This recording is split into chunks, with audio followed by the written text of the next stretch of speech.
ho, ho. Time for parties and celebrations. People dancing all night long. Time for presents and exchanging kisses. Time for singing Christmas songs. Hey, Avengers Media Award, and welcome to part 2 of my top 10 films of 2012. We're going to continue where we left off before. It's going to be my last top 5 favourite films of this year. I'm really happy with the response I got back from my last video that I did. People seem to really like the list and like the films that I picked. This is my definitive last 5 movies of this year, which was extremely hard to narrow it down to these 5. There's so many good movies this year. Like I said, this is my list, and I apologise if there's not a specific film that should be on this list. But you know, you can do a top 10 list also. I'd love to see what your films are. You can do a video response, or you can just simply write down in the comment below. Love to know what your films are also, and to see what films that just blowed you away this year. It's been a fantastic year for movies personally. I've never been so excited for this year, more than anything, to be perfectly honest. So let's continue on.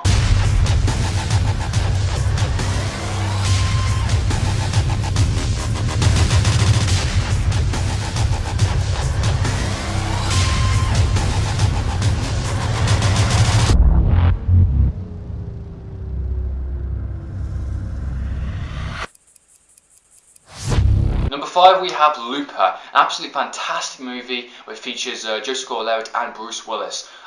This film was actually second place in my list ages back. If you wanted a review of the actual movie, I actually stated that it was my second place, but unfortunately it's dropped down a little bit since then.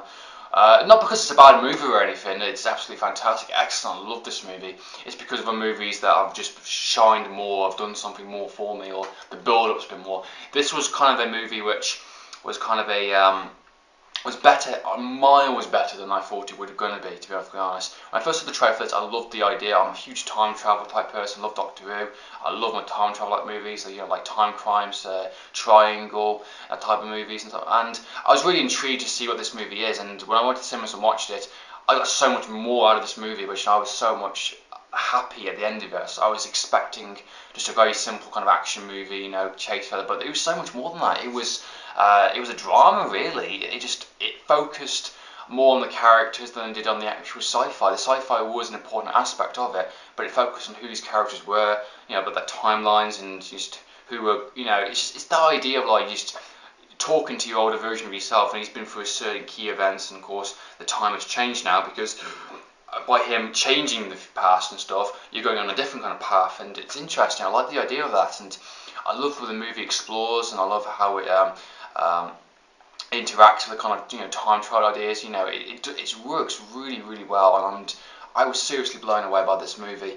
Bruce Willis is fantastic. Joseph Gordon-Levitt is a fantastic rising actor. He's doing some fantastic work. Love his performance in this. I love the director also. I love the writing. I love the theory of this time travel. I love the loopers idea. Absolutely fantastic. Cannot wait to get this on Blu-ray. I'm going to get the Steelbook sometime next year. I think it's out in January. I think I'll play a exclusive and get the Steelbook for that. I'm really looking forward to getting it. So yeah, Looper is 5th place in my movies. It's a pretty awesome movie. If you're listening, I'll check it out. Links down below or somewhere on the video for the actual review if you want to see an actual full-on review for it. So yeah, Looper. Sometimes I think back to that Christmas morning when I was 8 years old. I wish I'd just gotten a Teddy Ruxpin.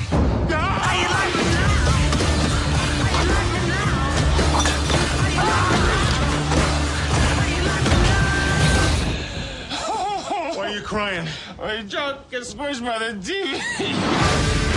In 4th place we have Ted, of course.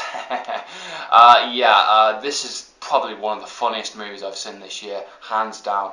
There's been a lot of great comedies this year. Some are hit and miss. I think 21 Jump Street was a fantastic one also, but Ted definitely deserves a place on my list. I would like to give it higher than 4th place, but unfortunately there's been other movies which have built up more. This was a movie which I felt could have been, you know, a bit of a hit or miss. You know, Stephen MacFarlane's work on Family Guy and his other shows.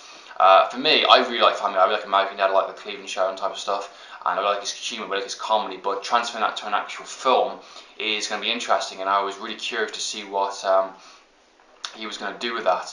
And I think he did a really, really great job. He managed to pull it off really well. I think the chemistry between talking, foul mouth, teddy bear, with his best mate. I think it's just absolutely hilarious. Smoking weed, movie references, pop culture references, music references, 80s references. Love it. I love the humour. It is very, very funny, and it is a live action version of Family Guy in a sense. The extended version on Blu-ray and DVD is absolutely even better, I think, personally, and I would like to have this in my collection. I haven't got it yet. I'm going to get it sometime in the Christmas holidays, most likely. I will get this movie for sure. If you haven't seen Ted already, or just go and buy it. Just go around to your mate's house, go and rent it, go and buy it. So Ted, absolutely fantastic movie, 4th place on my list. Now we come to the final top 3. This is my official top 3 movies of 2012 that have made a huge impact on me, that I've been most excited for, and when I went to the cinema, it delivered massively.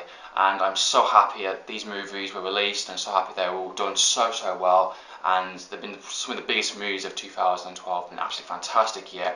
So this is my official top 3 list of 2012. In 3rd place we have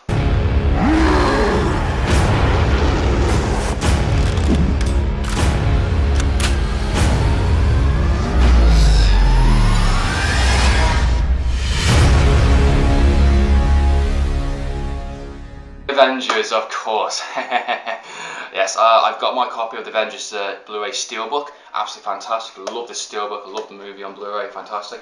The Avengers is 3rd place, which is surprising because at one point early on this year, I thought that was going to be 1st place no matter what.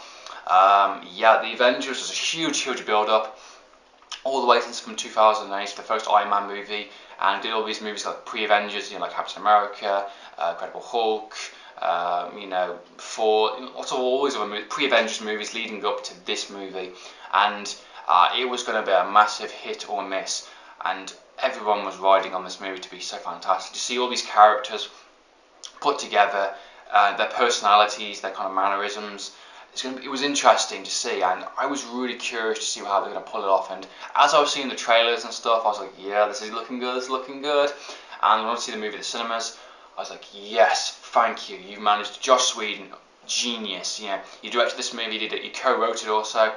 Fantastic. You did a really fantastic job, giving enough screen time for each character, so everyone has a favourite.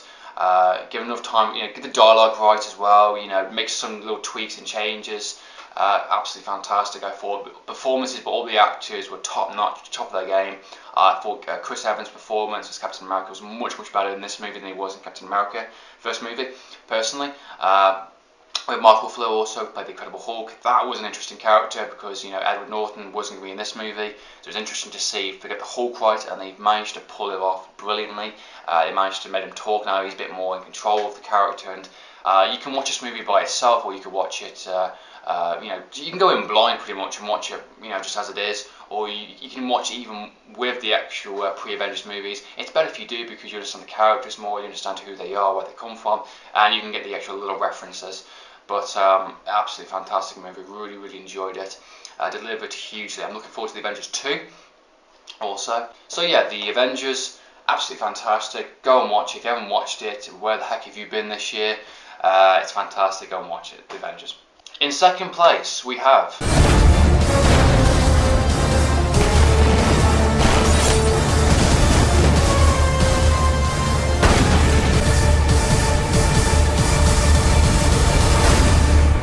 That's right, we have Skyfall in 2nd place. Definitely probably one of the most surprising movies of this year. I was not expecting Skyfall to be this good. I watched it at the cinemas twice. I'd say hands down, this is officially the best James Bond movie I've ever seen. Out of all the James Bond movies, this is my personal favourite. Daniel Craig's performance as a broken man, James Bond obviously getting shot and left for dead, and he's coming back, and he's a bit rusty, he's not all there, he's been an alcoholic. I love the fact where his state of mind is, and he's just not all there kind of thing. I like that. He's a broken man that's come back to try and, do good again, and I like his vulnerability. I like there's certain little scenes and certain little references, like when he's trying to hang on to the elevator, he's not fully gripping on, he's slipping a little bit. For me, that translates to me like, yes, this is a person which can actually fall to his death. This person can get harmed. It's a person which he can actually get killed.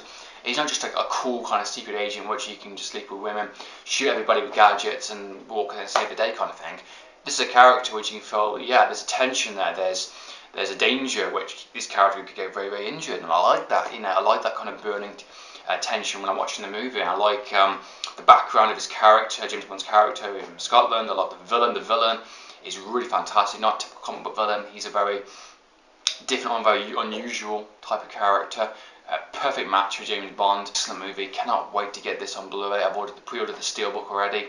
Cannot wait. Skyfall. And in the first place we have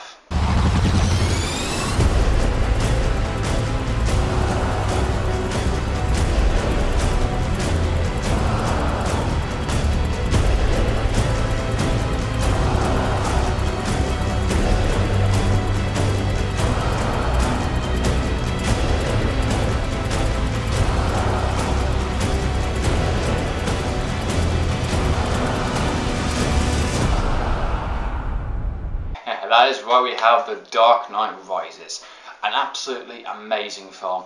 I have, of course, the Blu-ray Steelbook. I've recently shown this, all three movies in Steelbook format, which is actually cool. Oh God, The Dark Knight Rises. Another movie like the Avengers. It was basically the Avengers versus Batman year, this was, because it was the final Batman movie from the Christopher Nolan trilogy. Huge build-up for the Avengers, and which one was going to win. That was a huge competition, and personally, Dark Knight Rises won it for me.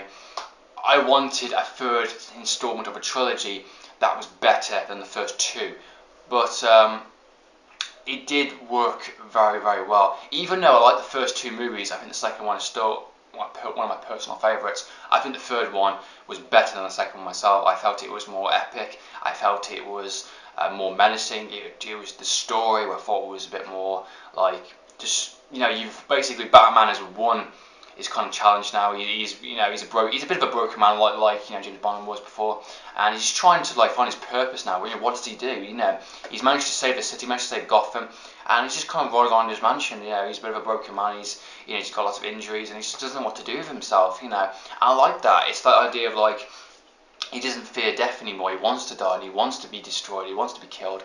And it's the idea of like The Dark Knight Rises, because he's just trying to rebuild himself again and trying to take what he's learned from the first two movies as a person and try to be someone, have a legacy and all that type of stuff. And I like that. And I like Bane as a villain. So fantastic, so menacing. I remember so many of the lines and quotes. Loved the first bat fight scene with him, with Bane and Batman just punching the shit into each other. No soundtrack, just a fantastic choreography. Absolutely amazing. Bane is a fantastic villain in this movie. If you want to see my review for The Dark Knight Rises, listen to below or link on the video somewhere. Absolutely fantastic movie. Really enjoyed it. Best movie this year, personally, in my opinion. If you haven't seen The Dark Knight Rises, please go and watch it. It is just awesome. So yeah, that is my list for 2012 on top 10 movies of 2012. I hope you enjoyed this part 1, part 2 video. There will be some Christmas movies coming up very, very soon. I've currently finishing off my deadlines for uni. After that, there will be more Christmas movies, and I got some good lined up reviews coming up soon. So yeah, I hope you enjoyed these two videos. What are your top 5 favourite movies of this year? Love to know. Comment down below. Do a video response if you like. And I'd like to thank everyone for my subscribers. I'm reaching to 295 now. Absolutely fantastic. If there's 5 more, I'll probably do a competition most likely. So yeah, good stuff. So anytime, Andrew from TV. Signing out.